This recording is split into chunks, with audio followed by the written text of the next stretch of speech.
ভারতের মদদে ইউপিডিএফের সশস্ত্র ঘাঁটি ও বাংলাদেশ বিরোধী তৎপরতা। আসসালামু আলাইকুম দর্শকবৃন্দ, আজ আমরা তুলে ধরব এক ভয়াবহ বাস্তবতা। ভারতের মদদে কীভাবে পার্বত্য চট্টগ্রাম বিচ্ছিন্নবাদী সংগঠন ইউপিডিএফ বাংলাদেশ বিরোধী কর্মকাণ্ড চালিয়ে যাচ্ছে।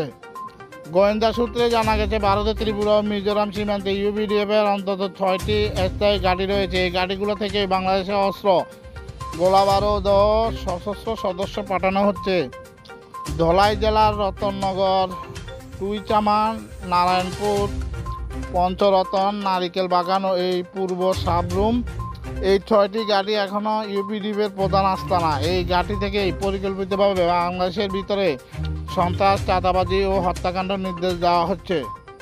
গোয়েন্দা প্রতিবেদনে বলা হয়েছে, সংগঠনটি বছরে প্রায় 3 শতাধিক কোটি টাকা চাঁদাবাজি করে। এই অর্থে ইউপিডিএফ নেতা প্রসিদ খাসিসহ অনেকেই ভারতের ভিতরে সম্পদ গড়ে তুলেছেন। অবাক করার বিষয় হলো, অপরাধ করার পর এই সন্ত্রাসীরা বিএসএফের সহায়তায় নিরাপদে ভারতে আশ্রয় নিচ্ছে, বাংলাদেশের ভিতরে রক্ত ঝরাচ্ছে আর বাইরে বসে গড়ে তুলছে নতুন ঘাঁটি। সম্প্রতি মিজোরামে মামিক জেলায় ভারতীয় বাহিনীর অভিযানে ইউপিডিএফ ও মিয়ানমারের চীন ন্যাশনাল ফ্রন্ট সিএনএফ এর যৌথ অস্ত্র চোরাচালান প্রমাণ পাওয়া গেছে। তাদের পরিকল্পনা ছিল এই অস্ত্রগুলো পার্বত্য চট্টগ্রামে পাঠানোর। কেন ভারতের মাটিতে বাংলাদেশ বিরোধী এই ঘাঁটিগুলো ঠিক আছে, আর কবে আন্তর্জাতিক মহলে এই সন্ত্রাসী নেটওয়ার্কের বিরুদ্ধে কার্যকর পদক্ষেপ নেবে বাংলাদেশ সরকার? বাংলাদেশের সীমান্ত নিরাপত্তা আজ নতুন চ্যালেঞ্জের মুখে।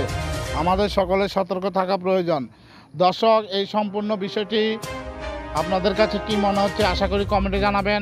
আজকের মতো এখানে বিদায় নিচ্ছি। সবাই ভালো থাকবেন, সুস্থ থাকবেন। আল্লাহ হাফেজ।